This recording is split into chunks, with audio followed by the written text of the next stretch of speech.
Hi, it's an honor to be here with you. My name is Heiður.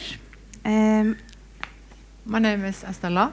I just want to say my background is from optometry and disability studies.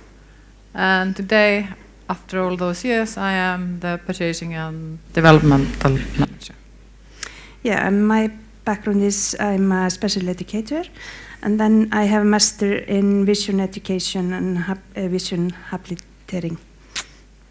We are going to talk about children. First me and then Estella. And we got lots of questions about children in Iceland. And we are trying to answer them. Hope we do. Yeah. I need this one. So, children are a small percentage of our user group. They are only 12%, but they receive the most service. Most visually impaired children are included in mainstream school, which are responsibility of local government. We do teaching and advising to schools, teachers, students, and parents, like team approach to each student. Mobility and independence training at home, school, after school, physiotherapy, and more. Training and teaching in computers and related technology, and we encourage more use of technology. Emphasis on Braille education and increased literacy, and we organize seminars on Braille for students of all ages, teachers, and parents. Okay. Estella did talk a little bit about this, but I'm going to talk about more like for the children. Referral comes from the ophthalmologist or the referral team. Like Estella said, at the center reviews the case. The child meets the criteria for visual impairment and becomes a user of the center and is assigned a contact that is a special education advisor. The parents receive an invitation to come to the center to meet with us with ophthalmologist and optometrist and special education advisor, to discuss the child's status together, and then a plan is made for continuing following up. We do go home to people and to the hospital if they want to, or they can come to the center.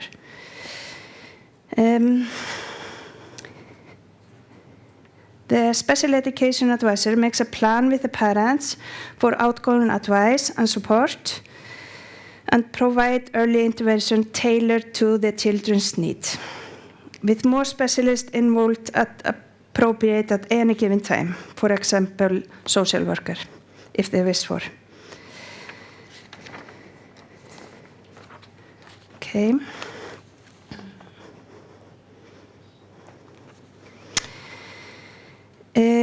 As the impairment is detected early intervention is addressed. The service is tailored to the needs of the child and the family, and is based on the age of the child and the visual impairment that child has. The focus is on counseling, support, and cooperation with children's parents, as they play the key role in the care and upbringing. There is a focus on assessing visual perception and utilization, sensory stimulation, and the effect of visual impairment on the child's development. Guidance is provided the selections of toys and are useful for vision and development stimulation. The need for usual aids and description is assessed. Preparation for preschool is also carried out, or kindergarten. And here I'm going to show you a video of two advisors from the center. It's Ásta and Rannveig. Working like an advisor for blind and visually impaired children, mostly. And my name is Ásta, and I've been working here as an advisor with blind and visually impaired children for 6 years almost. And I got to know this lady over here 20 years ago when I was working in kindergarten with visually impaired children and blind, and she was my advisor. I think it is what is most important is to work with the parents and with the staff in the school, because I think it is so important to give blind, especially blind children, opportunity to explore, to be secure. Yeah, safe. Yeah, and curious. Mm-hmm. Because if we are not working with the parents, I think it is so difficult for them to realize and know what they can do. Because the blind child is not telling the parents what they're going to do. And the blind child will not maybe explore if the child does not get opportunity. Mm-hmm. So early intervention is very important. And when we start working with parents, I say working because I'm not telling them what they're going to do. I am trying to be together with them, join the situation. Yeah. And we start at home, and then we make team, because it is not just the parents, it is also physiotherapy. It could be someone else, and our center. And we work together to try to give the child opportunity to develop. And it's very important to build this trust with the parents and also the schools, because they are with them all the time. And we are coming in as advisors. So this works the best, we think, of course. And that nice. We have a good relationship with them and listen. And it's very important to listen to what they say and what they think, and not just to be focused on our ideas and what we want to do. And we focus on all kinds of toys, like you can see on the table. Mobility, of course, activities of daily life and independence, and working on skills of daily life. So it's a very, how do you say it? It's a very big spectrum of things that you are working with. Mm-hmm. And depends on each child, of course, because they are so different. So it's not one thing works for all. You have to figure out with the child, with the family, with the teachers, how our advices work the best. And it is different from visually impaired and the blind children, because the blind children, then we have to start very early with pre-braille, and that is what we are doing very early, and also with mobility, because we think that it is important for the blind children to be known with braille as soon as possible, because it should be all around the child. They are not reading, but they are touching. It's just about literacy for all. So we think we should start very early to make some books for the blind children also, but they don't need to be so special. They can be just a paper with something on and with letters. And tactile. Yeah, tactile. To have tactile information. We have courses for the teachers, and to learn how to make books, tactile books, just with, it is not so difficult, because you just have to have some paper, thick paper, and something material, tactile material, and then they can make a story. They can also use story they know. We try to have workshops, so we have a lot of things, yeah. and we have examples, and we try to make some books with them, so it's like, we're putting the seed in, and then they can work with it in the schools, and then we come again to meet them and help them to continue. And sometimes, of course, like in every school, they don't have time. There's a lot of things they want to do, but they don't find the time to do it. So we try to come regularly so that we can help them and continue. And sometimes we just make something for them while they don't have the time. But it's so important, and it's so, I think, very important for us when we see that what we have done with them is working. When we come the next time and something has been brought to life, and that's amazing, I think. And we also have to be very understanding that if they haven't done it, then we just say, I understand. It's always a matter of time, and you don't have to worry. We'll just try again and continue with the work. So one of the things I think it is important for us is to tell the other kids, not the blind kids or not the visually impaired kid, but the other kids, help them to take initiative, help them to understand how they can play with the blind kids. So it is not just support and teaching the blind child all the time. No, but that's why we come and we play with them and we meet them in the schools, and then we can work together. So you have a few kids playing, so it's us and then the teachers, and we have a few sets of eyes to evaluate the situation. And that has been very helpful. And both with visually impaired, because sometimes they are showing the kids pictures or things and they are not close enough. So maybe the only thing that they need the kids to know is that you have to be a little bit closer with this person. And with the blind children, it's a matter of touch, that you have to put things in their hands instead of just showing them. And kids are just too young to realize this. So it's very important to work together with everyone. Yeah, because we want them to play together. So that's why we have to think about how can we help the sighted children.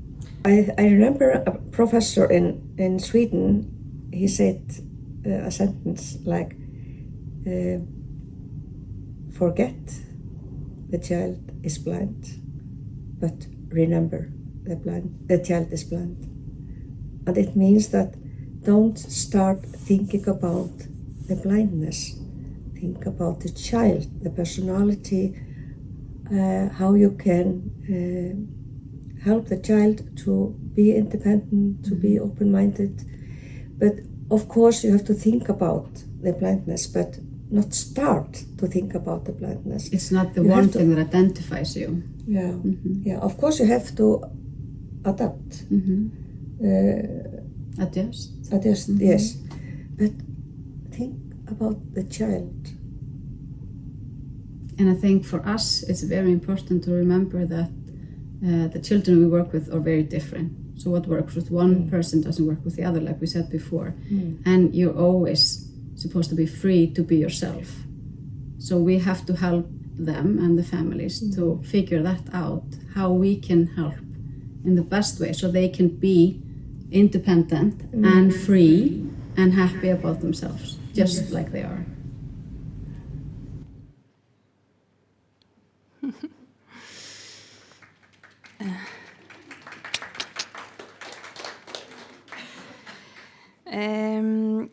Like they said, our focus is on visual assessment and visual processing of each child, visual and sensory stimulation, and the effect of visual impairment on the child's development. The needs and precondition of the child for development are also examined in details with the parents and the professional involved in care and education of the child. It's so important to find the ways to motivate and interest the blind and visually impaired children of their environment and to teach them useful methods of researching, exploring, and discovering what is around them.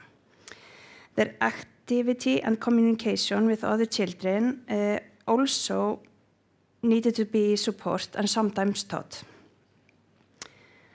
Our counseling consists of direct intervention with the child, collaboration with parents and others involved in service for the child and the family.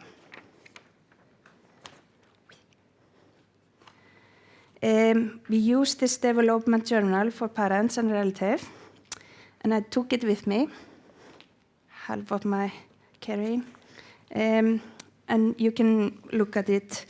It's in Icelandic, so you can learn Icelandic as well.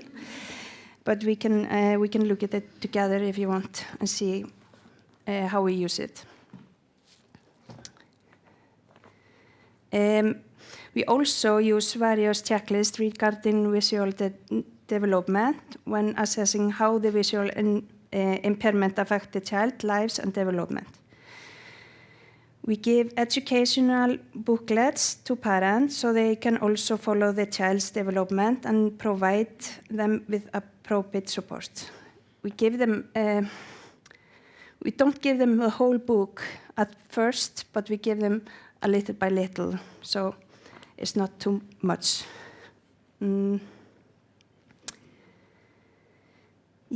Consider it extremely important to engage the parents in creative thinking when it comes to stimulating their child's vision, bringing traditional stories to life with tactile materials and theatrical expression to compensate for the visual experience. I really want to show you a video. This is an example of a father who went through our training or got our counselor and is doing everything very right.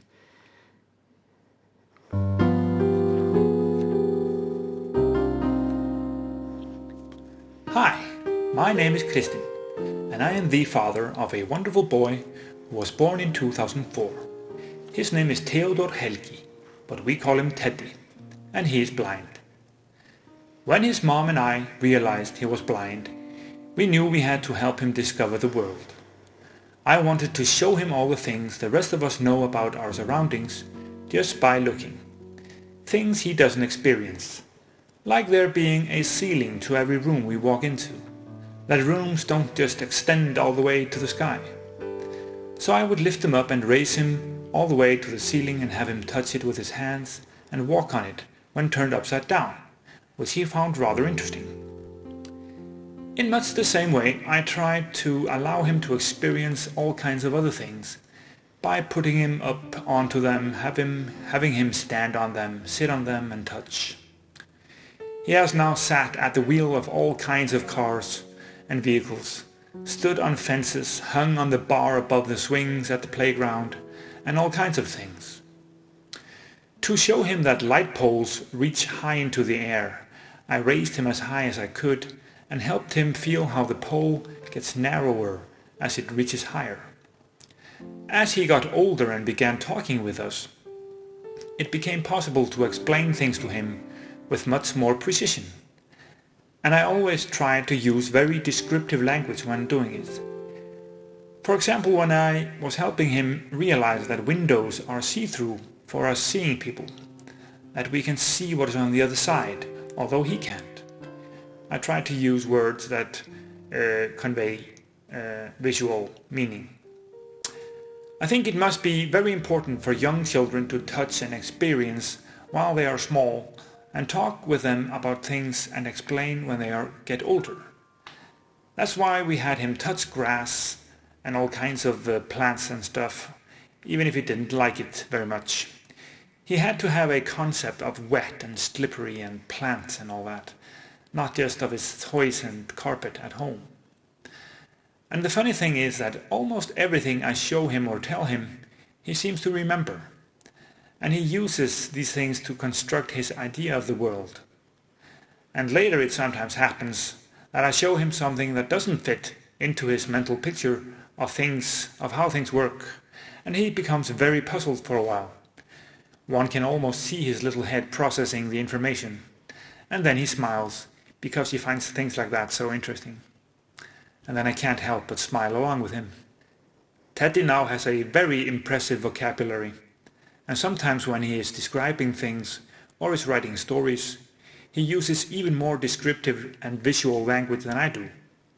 For example, he had an assignment for school the other day about thunder and lightning. and he used very artful words to describe how these things are. The glow, the distances, the volume of light, and so forth. As you can hear, he makes his father very proud.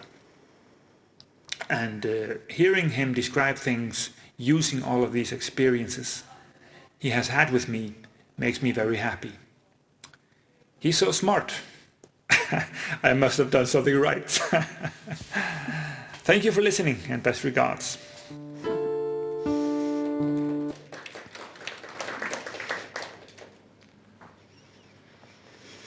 Okay, so like Estella described, though, we divided the children into categories based on the levels of visual impairment and provide service after the category.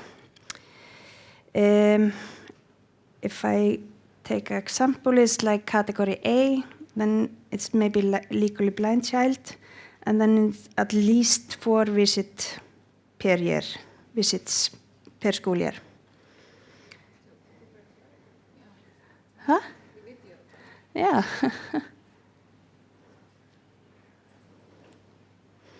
Like this. Thank you. Yeah.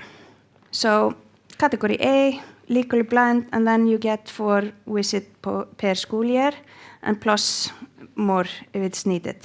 And this is not mobility training or all the meetings.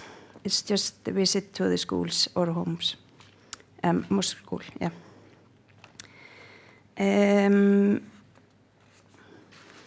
Okay.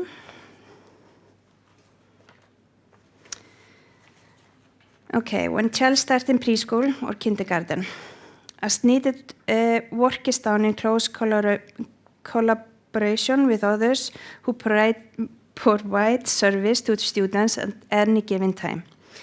This includes social services, physiotherapists and occupational therapists, speech pathologists, diagnostic and counseling center, and more. This includes stimulating remaining vision, promoting independence in daily activities, and supporting social interactions. The service also involves selecting suitable toys, teaching materials, including pre-braille or braille, and identifying helpful aids and lighting. Support is also given to preparing an individual education plan and for the transition to the next school level. I think it's a question here.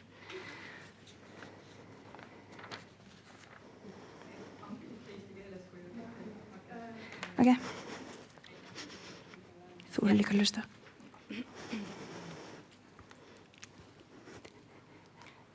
Et ma tahtsin küsida selle kohta, et kuidas on näiteks eripedagoogid näiteks, et kuidas Islandil see hõlmatus on üldse. Või sest Eestis on ju hästi suur probleem, et eripedagooge näiteks ei jagu igale poole ja lasteaiaõpetajatel ei ole alati nii-öelda ettevalmistust. Mina olen eripedagoog lasteaias. Okay. We are like, there are like 120 children in our who are users, and we are 4 special education teachers. So it depends on the child and the vision. If you get you have to use much more time in child who is in category A than in 3 or C. So it depends on how many children you have, each special education teacher. I'm just going to help you a little bit out. Because of course it depends on years. For example, even though we say if you are legally blind or need more, then you get at least 4 visits per year and more if needed. So maybe next year you won't need more than 4 visits. So and also if you're in, for example, with mild visual impairment, you get at least 1 visit per year or more check-ins if needed, and that can also vary. Of course, if the parents say, no, we don't want you to visit the school, then we don't. So this is just like a minimum, so at least we check on the children and the families or the school. So we make sure that we call them or email them just to say, hey, now we should be coming in. Is there something that you want us to do or look at? And it happens that people say, no, there's no need. But it's very important in the beginning of schools or school levels that the children get their full visits. And then, of course, because we have a lot of children who have additional disabilities, we are not the only advisors there. So we maybe let other takes the lead there, but we always take the lead when there's blind or moderate visual impairment. Okay, me again. My name is Britta Marandi. I'm from NESA Therapy Center.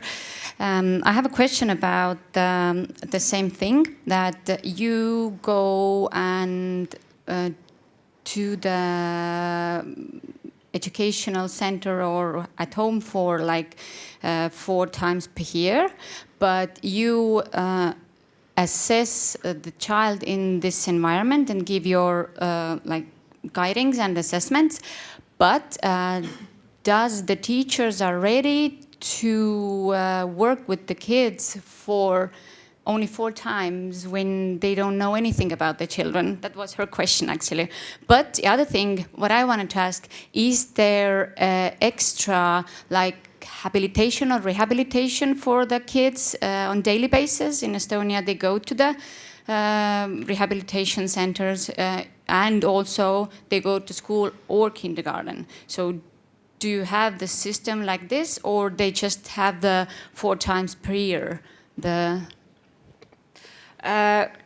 It's just not, just to be clear, 4 times a year is like a minimum.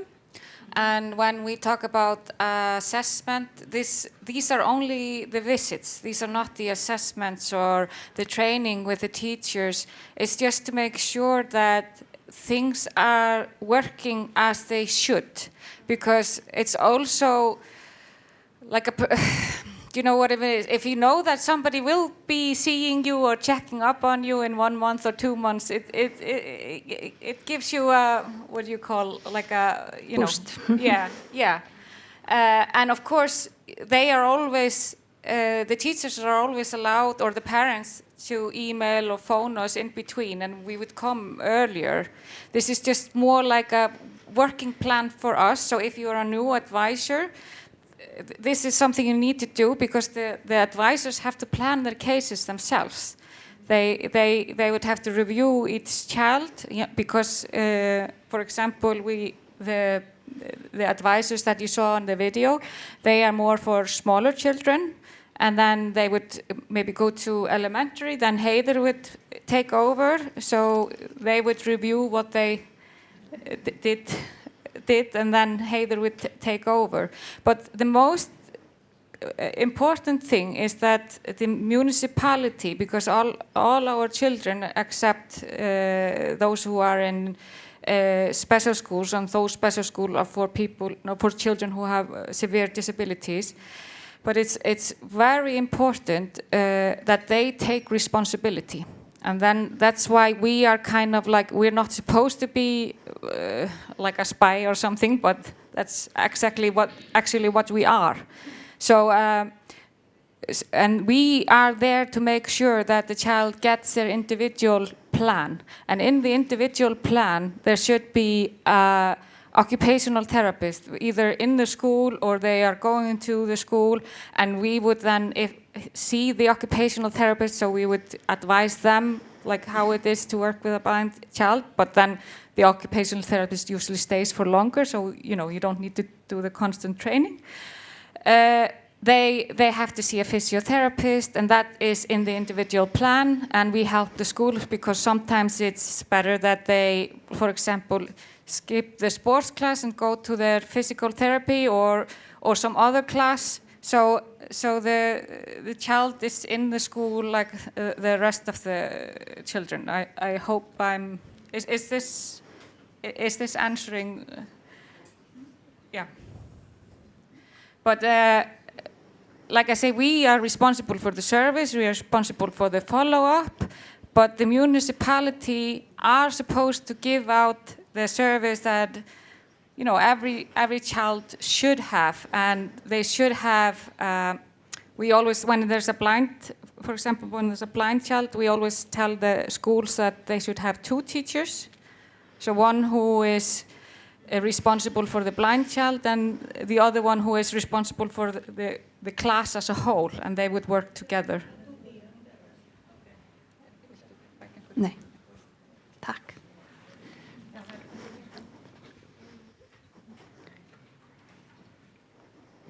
Mina olen Julieta Hinto ja pimekurtide tugiliidust ja Heleni koolist.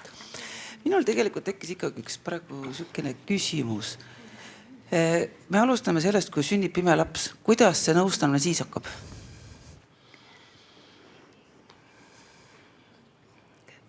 Kas teie lähete sinna sünnitusmajja või kuidas see välja näeb? Kuidas te toetate seda perekonda? Vill du svara? Ja, du måste svara. I'm talking. Heather is doing the thinking.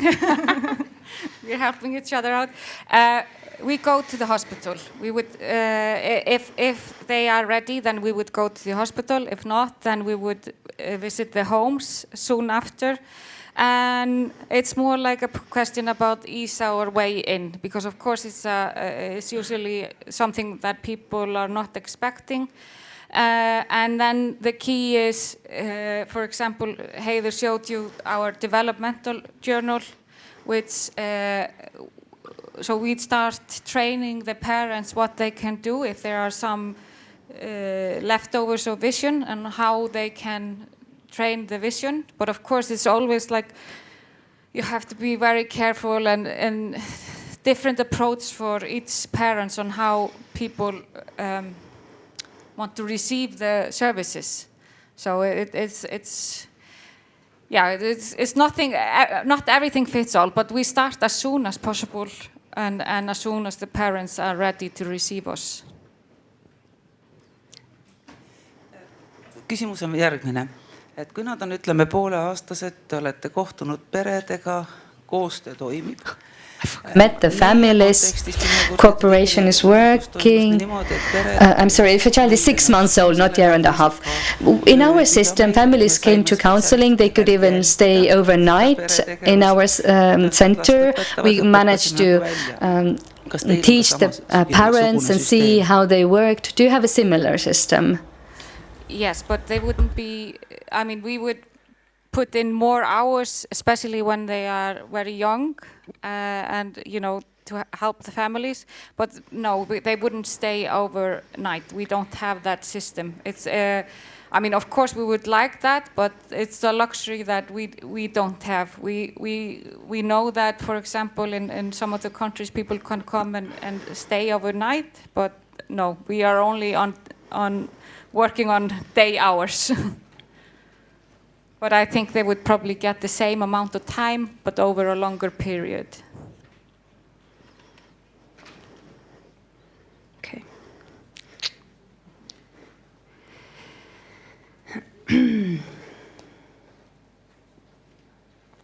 And also one thing I was thinking about, we do also these things when the child changes school, go to a new school, or a new staff starts.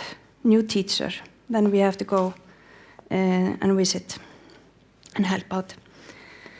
Learning becomes more challenging when students process to the middle state.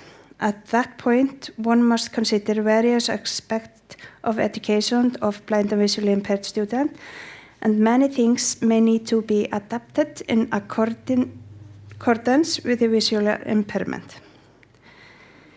Technology can be very helpful in education, and good access to electronic materials can facilitate to reading materials and assessment, like laptops, tablets, and magnifying devices.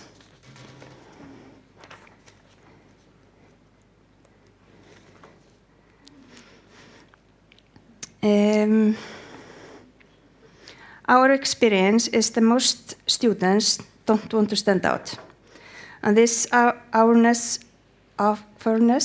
increase with age. It is therefore important for teachers to take this into account and try to meet the student based on the wishes and show sensitivity in individualization. A tech-savvy teacher and the general use of computers, iPads by classmates is a key element. Teachers can also use technology to adopt content for blind and visually impairment students and increasingly use digital material, images, audio files, audio books, internal engagements on computers and snipping tools and etc. And like Alva said, we at the center also offer adapt reading materials, not just braille, but enlarged text and clearing up images.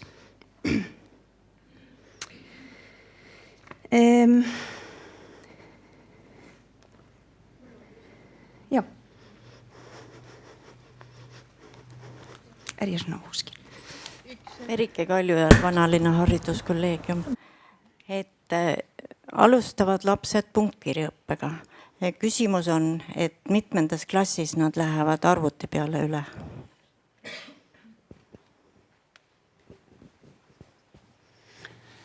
I think I got the question. They start pre-braille. It depends on the child, but they start pre-braille in kindergarten. Like they can be 2-3 years old with the like Lego braille. Have you heard of? But the pre-braille lesson is more important in preschool, and then they start braille in the last year in kindergarten and then in school.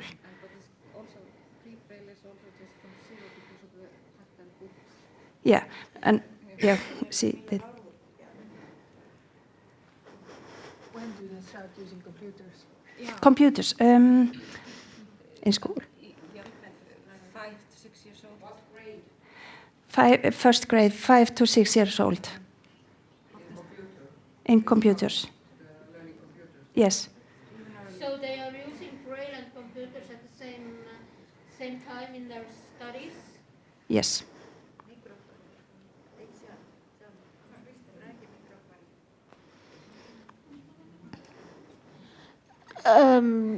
My question you already answered, but I say again and ask again. So they use braille and computers at the same time. Yes. Thank you. Now, when I have the microphone, yay! Thank you. I have a question about. Amount of the services what one person, child or an adult, I know we haven't talked about adults yet, how much services one person can get? Is there a limit? For example, in Estonia we have a certain amount for rehabilitation in a year. How does it work in your country? And I have another one, but I will ask it when you have answered. Okay.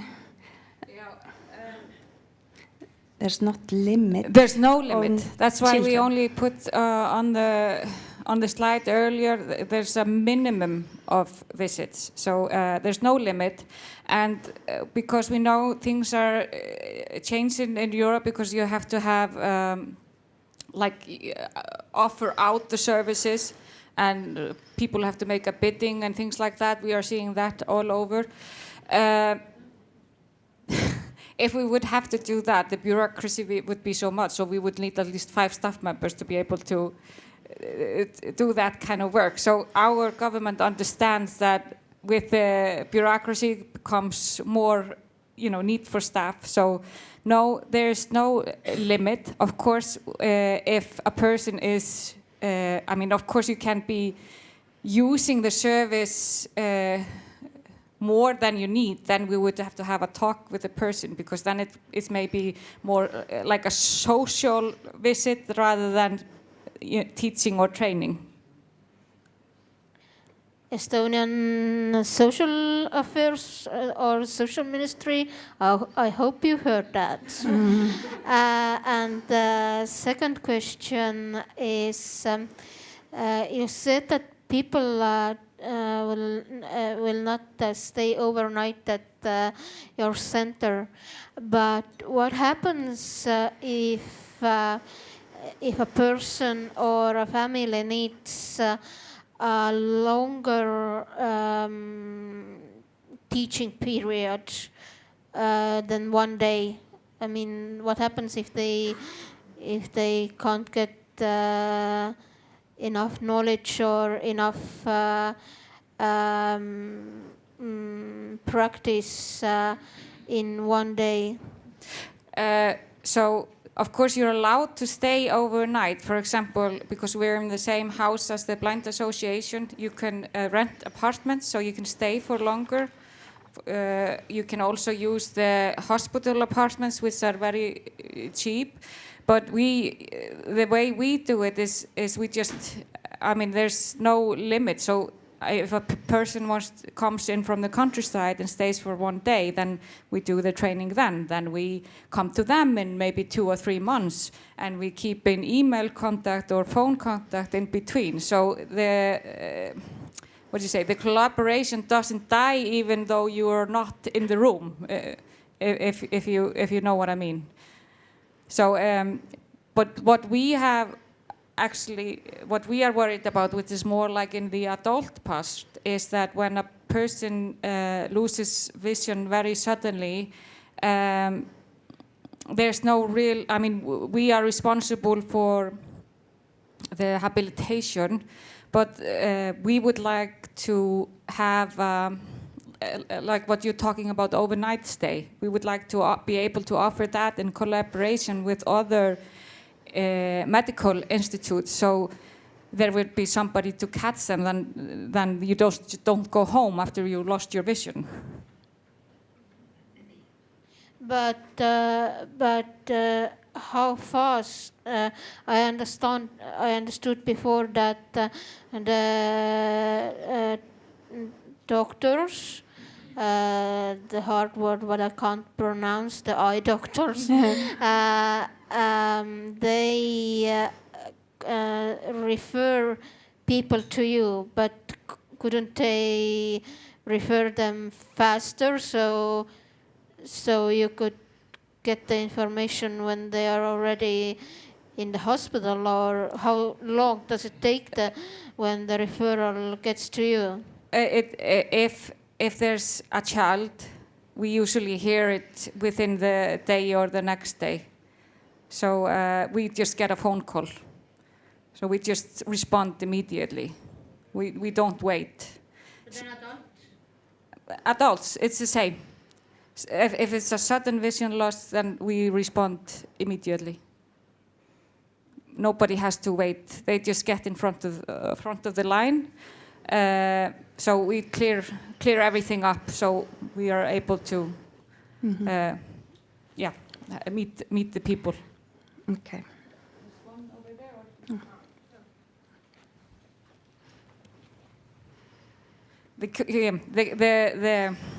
The communication, because we have an ophthalmologist at our center, makes it fast, So they would call her, and if she's not at work for us, she would call us and we would respond.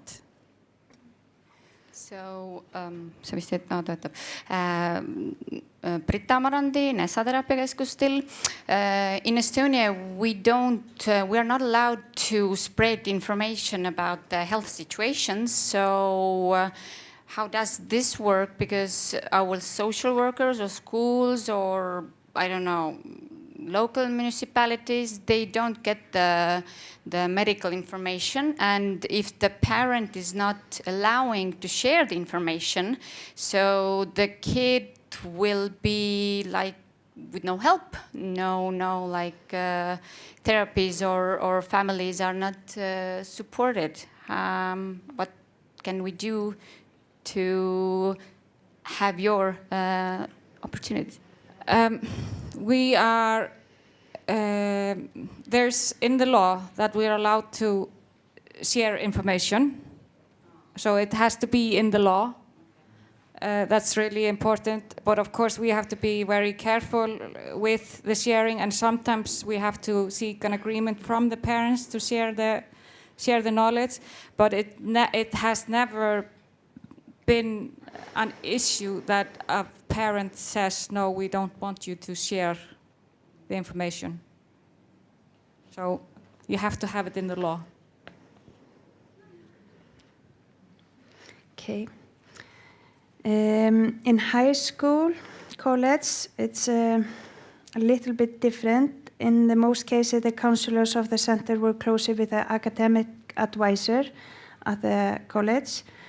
It's because there are much more teacher that comes to the students than in the regular school. And our IT and technical advisor can play a significant role in advising students of this age, as the majority of the students can be digital. And for university age, the focus is on independent living, school and studying. Users who have been in special education counseling transition to the adult service that Vala is going to talk about later on. And we want to, just some upsumming. Our focus is offering service and support to children and families that builds goals for the children and straightens ways to achieve those goals. And now I'm going to show you a video of a boy called Teddy, and he is going to explain how important orientation and mobility training is. Þá maður rosalega mikið að læra stafsveiflu og svona. Og maður velti kannski fyrir sér til hvers það en aðalmálið í umferli, þannig séð, auðvitað að komast að vera öruggur og komast hratt yfir. Og ef maður öruggar þegar maður tekur stóra stafsveiflu, þá auðvitað gerir maður það því maður vill ekki rekast á einhver hindrun, af því þá getur sjálfstraustið farið niður. Þú veist, maður verður að hafa það í huga, vera ekkert allt of mikið að fókusera á allt annað, vegna þess að þetta það sem umferli gengur út á, að læra að ferðast á öruggan og hraðan hátt.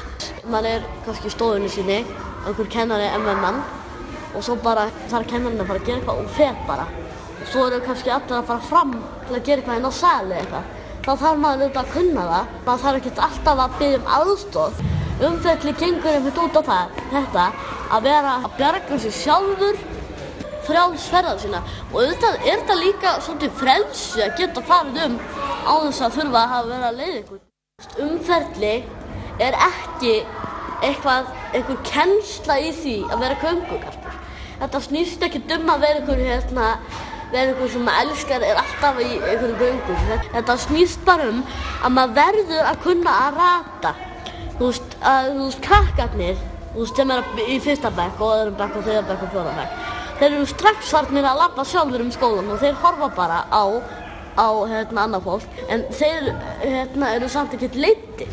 Umferli svo mjög margt annað, í umferli þá það þannig að það æfingin sem að skapar meistarann. Já, þetta ekki góð lokar? Jú, bara æfingin skapar meistarann.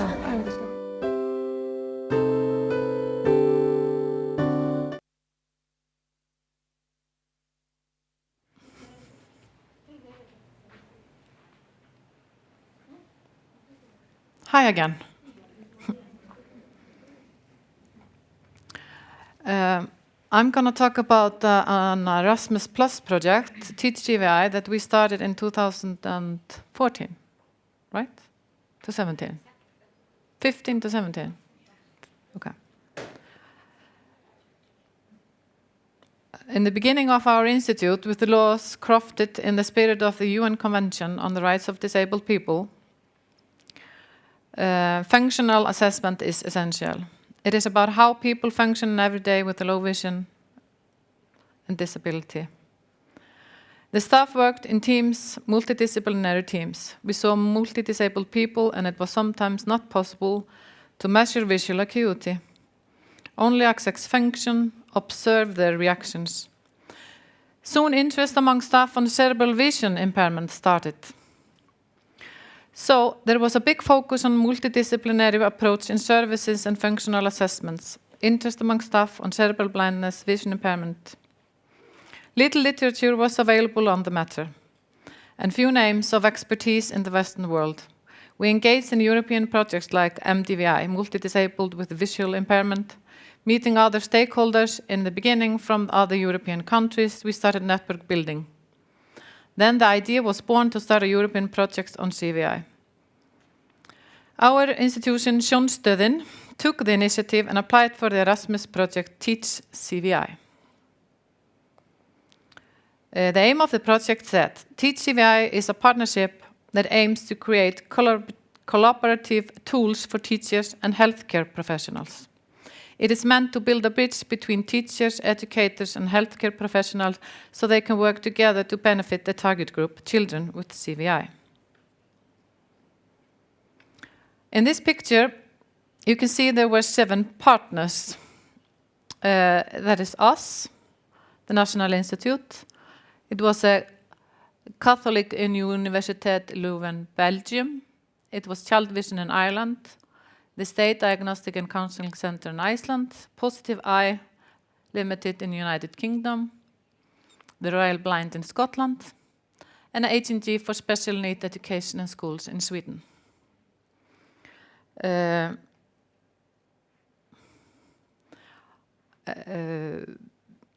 notes?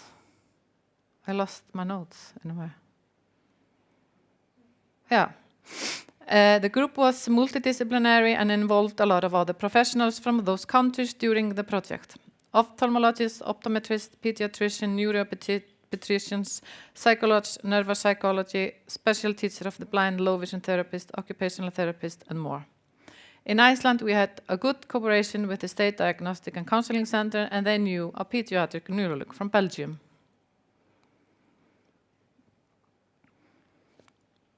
It was established early in the process, for example, from literature, that assessing CVI is a multidisciplinary approach. CVI is brain-related and can affect so many aspects of child's everyday activities that is essential to involve the right professions in the assessment.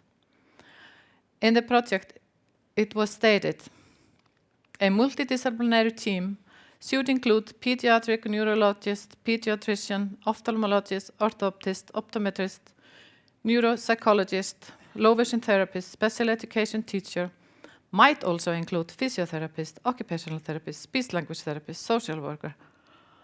I recently had a lecture for physiotherapists, and they can surely do things to benefit children with CVI just by knowing about the functional vision of the child and knowing how to get their visual attention in a positive way to promote the movements thereafter. The team agreed on diverse products to make, and the most popular are the screening lists. On the left side of the PowerPoint, you can see a front page of an instruction page for the screening list. The Teach CVI screening list were the task of Els Ortebus, a pediatric neurologist from Belgium, known name in the CVI world in Europe. She had experience with scoring lists and research. There were also other members from the group with input to the list. And the screening lists are built up so they can be used in research. The website the project started is still running after 8 years. And it's rather popular worldwide with between 50 and 60,000 visits.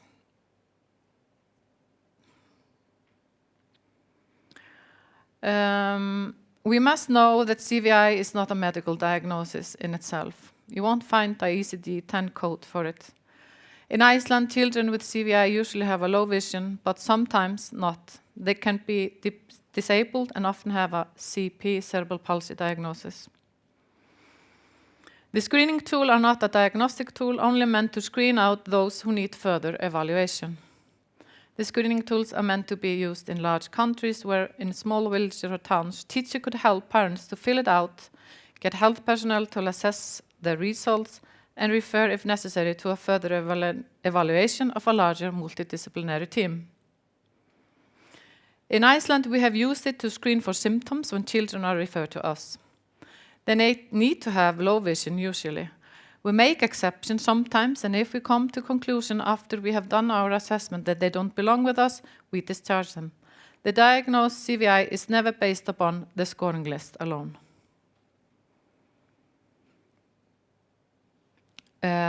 This is how the website looks like. You can find a lot of information about CVI as well, as guidelines and scoring list and instructions. In the left side, you have a picture that a young girl with a CVI drew of her home. She calls it my home. Stairs, people, and windows. It is made of red and blue lines, and it's quite difficult for us with normal vision to understand it. Even though you can find one face and something that looks like stairs, it is chaotic. In the picture to right is the text about the project. I talked about before, and on the top you have the menu from left to right and can choose between to read about the project, to read about CVI, or access the database to see the products. Okay, I need water.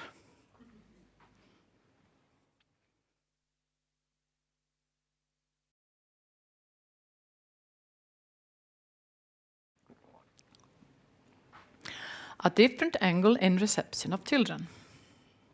Now I will talk a little bit about CVI, or cerebral visual impairment, which is a condition that often follows a child with cerebral palsy or any other condition that can affect the brain's function. It's not caused by disorder of the eyes, but the visual system of the brain that do not consistently interpret or understand what the eyes see. Thus, the processing of visual information is impaired. One example of perception is if you see a ball, the eyes send information about the picture, and on its way the visual system gathers information about shape and color, and from a different pathway about where the things are placed, and if it's moving before the visual cortex decides it's a white baseball moving towards you. This is processed very quickly in general population. You have to decide if you want to catch it or duck. But if you have CVI, the pathways can be disrupted and the person with CVI may see the ball, but not perceive the movement or the whereabouts, or they don't recognize the ball. The information process may also be very slow. The referrals of children with CVI have increased since our Erasmus project. Today, around 30% of the children in service have CVI. But what happens when they arrive? If we suspect CVI when we get the referral, or if we receive a referral with suspicion of CVI, we try to get as much information as we can about the child's general health and to make sure they have been screened for organic brain change or damage, or even other diagnoses as in autism or ADHD. We often send out screening lists to parents to prepare them for the visit. It often makes them more aware and better prepared for the visit.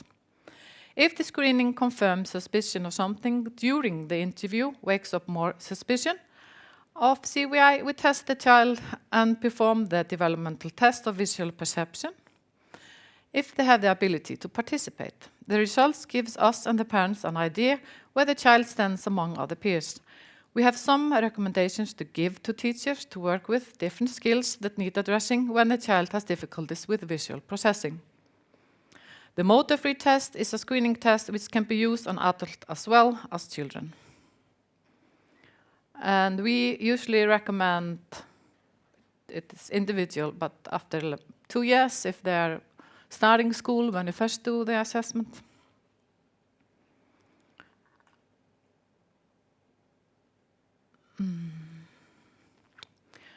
Positive looking is a concept that helps us assess visual skills and train them as well. We have used other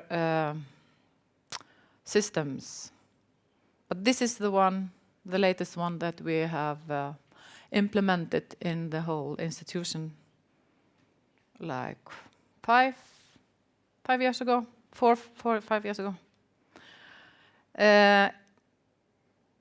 It's a perfect tool for intervention, fun, simple, and accessible. The framework, the schedules, makes it durable and possible to record and follow progress in the development. It brings social elements to the intervention since everybody can be a part of it and enjoy it. Implementing positive looking started with a whole staff course in the autumn of 2021 in Iceland. Positive looking puts vision on the top agenda as vision is the major way children access and understand and make sense of the world. Positive looking is a structured visual skills framework that provides a starting point and common language for school teams and families. It incorporates opportunity to promote visual skills within the child's everyday experiences and their curriculum. It offers simple approaches to make it easier to access or see, and so there is also an app called Positive Looking to Go, which I will show later.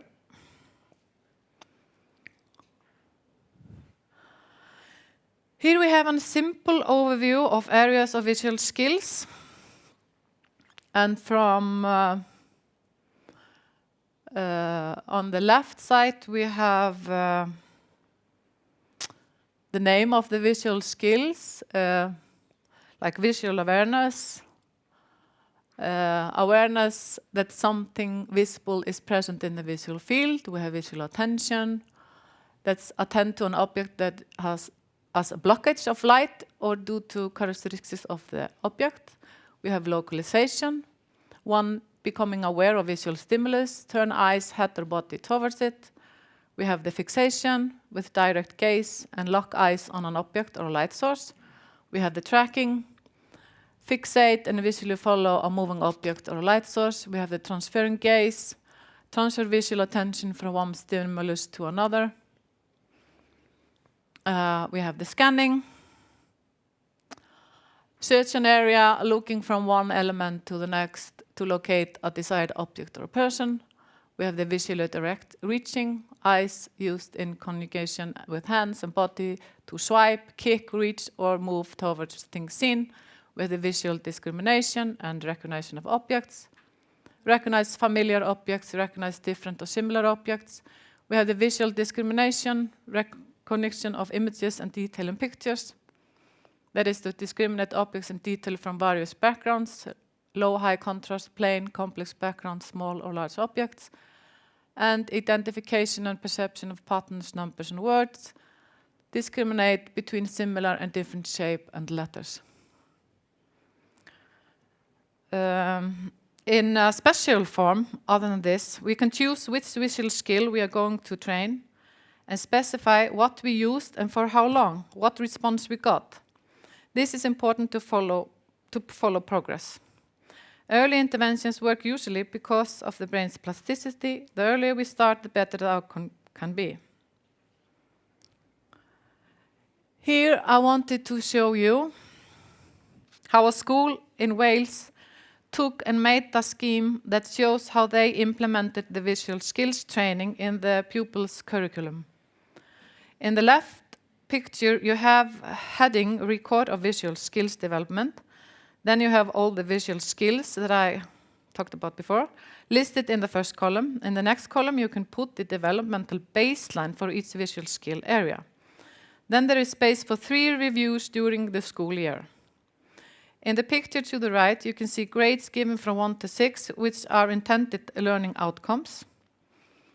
And the first one is encounter. And it says assessment opportunities from routes for learning. Learners are present during the activity. And visual development skills measured by the following expectation. The child is exposed to visual stimulation, activities, and objects. That's the first baseline. Then you have 2, awareness. The learners appears to show awareness that something has happened and notice, or they fleeting focus. The learner displays an awareness that a visual stimulating object or activity is occurring within the visual field. The third intended learning outcome is attention and response. The learners attend and begins to respond to what is happening, often inconsistently. The learner displays an awareness of what is happening and responds appropriately. However, this will be inconsistent. The third outcome, engagement. Learners show more consistent attention to and can tell the difference between specific events, objects, people, etc. The learner shows awareness and appropriate response, becoming more consistent in the display of visual skill. The fifth learning outcome is participation. Learners begin to share, take turns, and anticipate familiar sequences of events, possibly with support. And measurement is consistent demonstration of visual skill, often with anticipation. And the sixth learning outcome, involvement. The learners reach out, join in, comment on activity and actions, response of others. And measured, the learner demonstrates a complete understanding of visual skill being displayed and can generalize and transfer the skill between activities.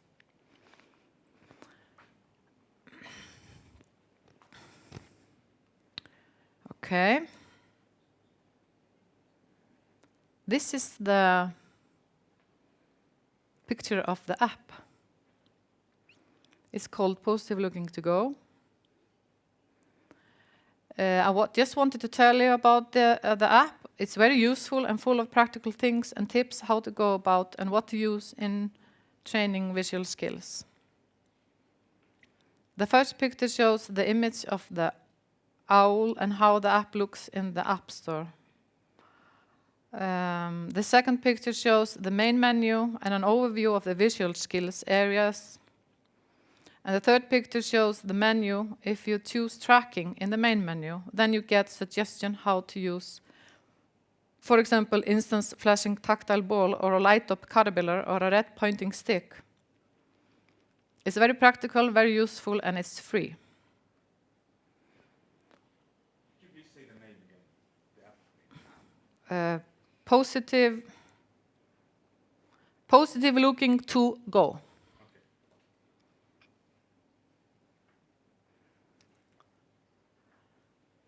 Okay, here you have a picture, and now I'm gonna demonstrate.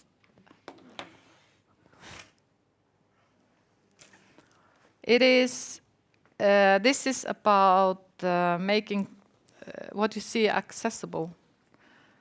So I'm a bit black, but not that much, so to put on a black apron is securing.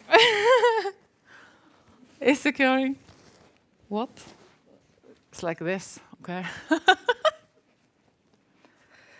The background. If I was a canvas, I'm black now, okay. And when we started this implementation of positive looking, we saw this concept of parents' kit, and we just thought we have to have it. So this kit is something that we provide the parents with when they come. This is a bag with sequences, and we can change it like this. So it's like silver and reflecting light. You see that? And within it, we have a spinner. It's like this. That we can use to see if they respond to or follow.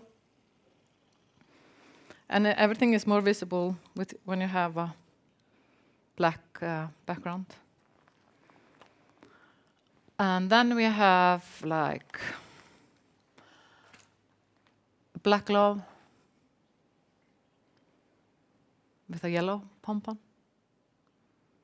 So that's also quite visible. And it can be different what the children are reacting on. If they see the yellow against black, or do they see the black against the red? So with these things you can train various visual skills. And here we have a red pom-pom on a yellow glove. And the point is we can, in simple words, inform or teach the parents what they are training, how to do it, and it's all placed here in this little purse that in itself is a stimuli, and then can take it with them and can use it when they are waiting at the doctor's office or wherever they are.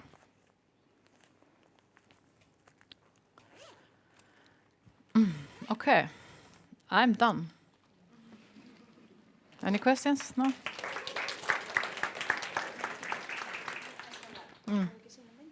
Yeah, we have one header. Video. Hi. We just want to show you a video. The thing is, I'm new at the center. I was working in special school last year and had this vision training for kids that needed it and got trained from the center. So they teach me this method. And if he's going to find the video. And this is a girl, she is like, it can take the, no. She's like 10 or 12 years old maybe. We are in a black room with black light. So everything that is neon is lighting up. As you can see, now she's counting how much verkefni project she's going to do. She always do that after every project. So there I'm trying to train the vision. Takes too much time, she thinks. There I'm using balloon and the light, flashlight. And first when I met her 1 year earlier, she just blinked at the light, just like 1 second. But now she is following light like 12, 15 seconds, just after a year. But we trained every day, like 20, 30 minutes every day. There, it takes a longer time, but now I'm taking the video, so it's very fast, you know. And there are used flashlight as well. There I get her to this visual attention and localizing, and then fixation. And then when I'm moving around, it's tracking. There I use this thing that Estella showed us that we give out, the lights. She recently started to want to touch things because it didn't want to touch anything. But then when she was with me, she could relax and try to touch things. But then she remembered that it's not so good to touch this light because it's turning, moving.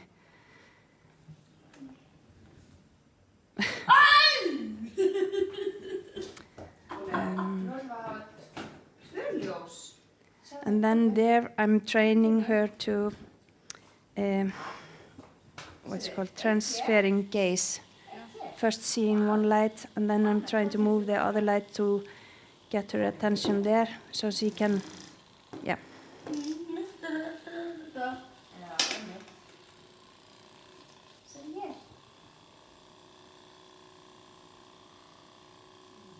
And then I move the other light to, train.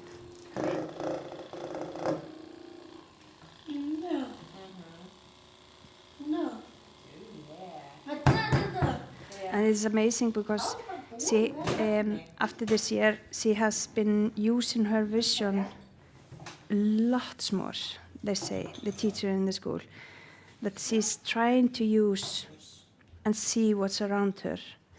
And it has made a lot of different for her. There I am putting things in front of her, like she's scanning and trying to find the things. And they have what's it called? Different texture, because she doesn't want to touch things. So I'm very slowly taking it from her, so she had to hold it longer to practice her to get used to different textures. But you can see that the things light up in the black light, so it's easier for her to see.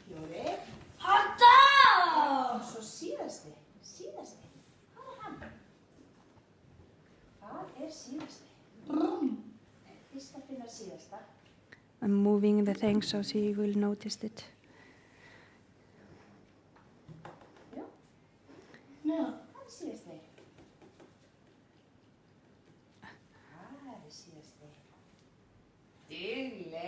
I see. Yeah, maybe next.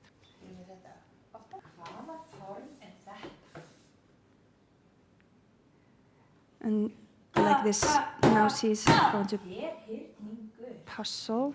do puzzles, and that's not impossible. It's not possible for her to see it in the regular lights, but there, inside the black room, with the black light, she can see it.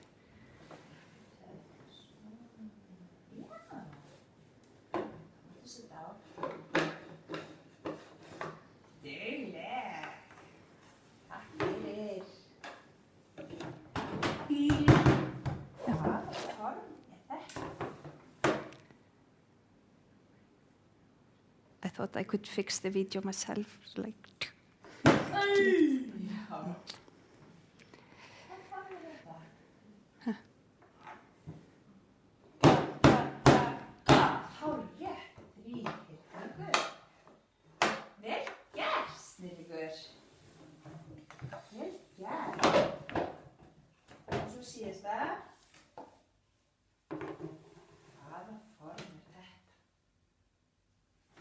Questions? Please ask. Good.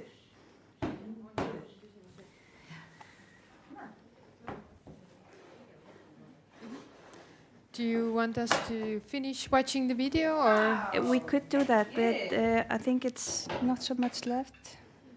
Okay.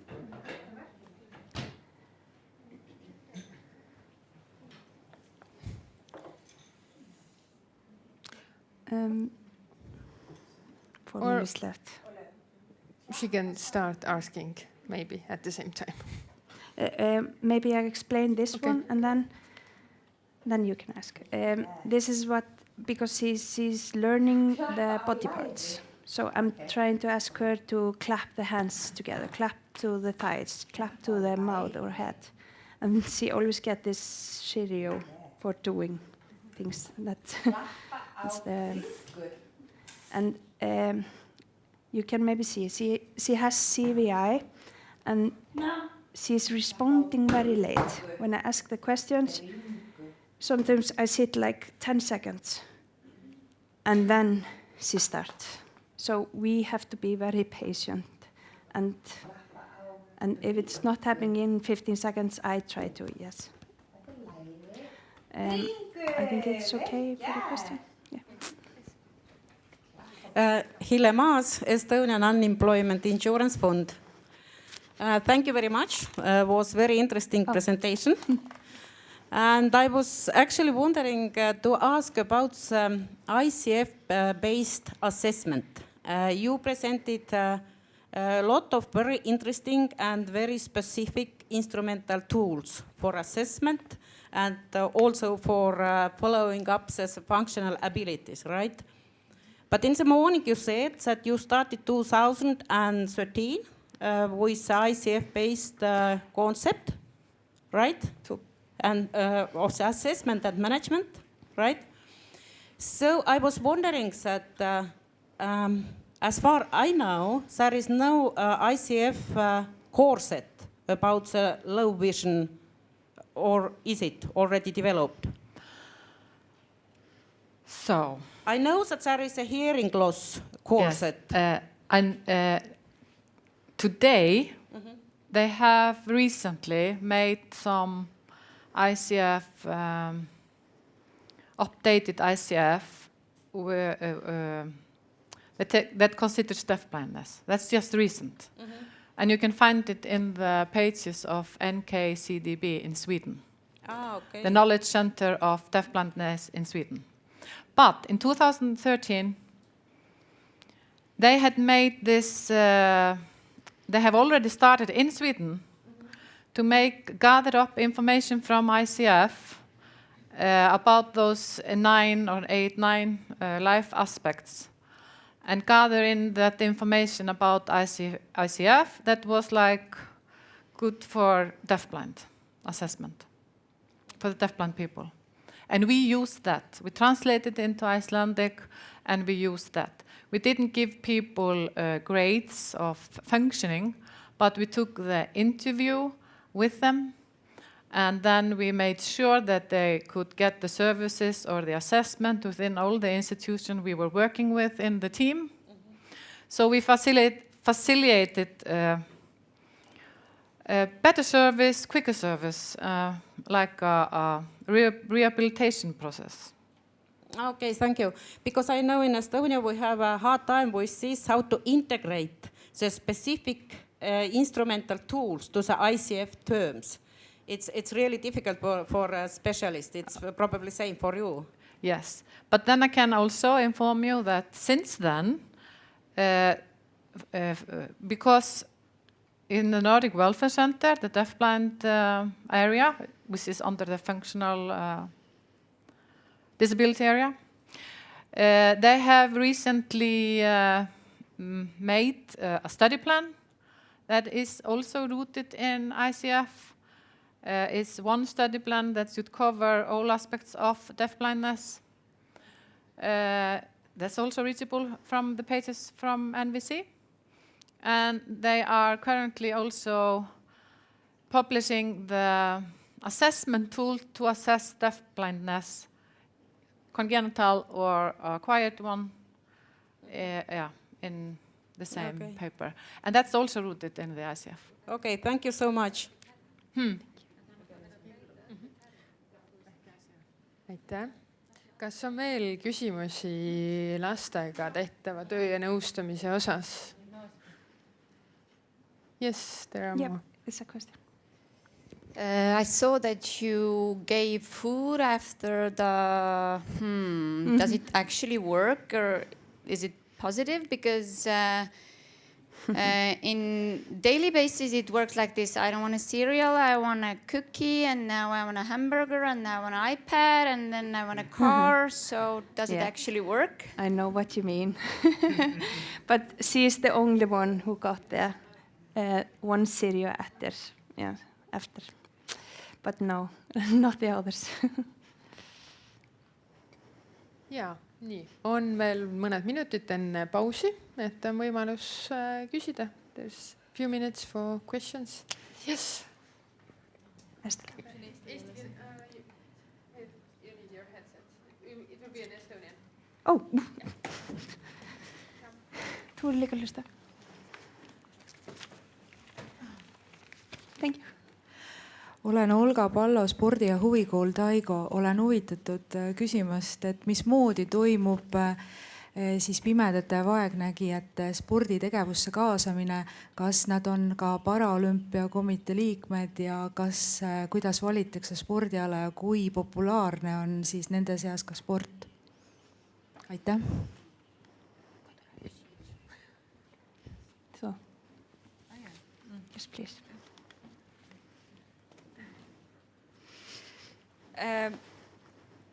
We wish there was more participation, but we always have a talk with parents about what sports they would be interested in, the children.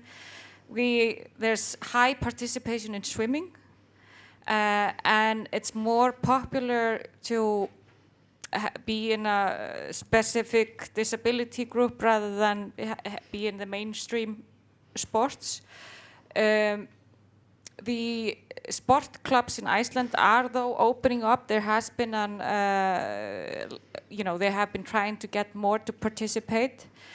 And then we with the Blind Association, we had some people over from the US with a camp called Camp Abilities. So that's what we did last fall. So we met all the clients or the students who were interested, and they came over for a weekend where they were encouraged to experience all kinds of sports. So we had set up, climbing, swimming, football, goalball, all kinds. So and the idea was to get them interested in participating more. But yes, we would like to see more participation, but they are all in some kind of movement. They know that it is important.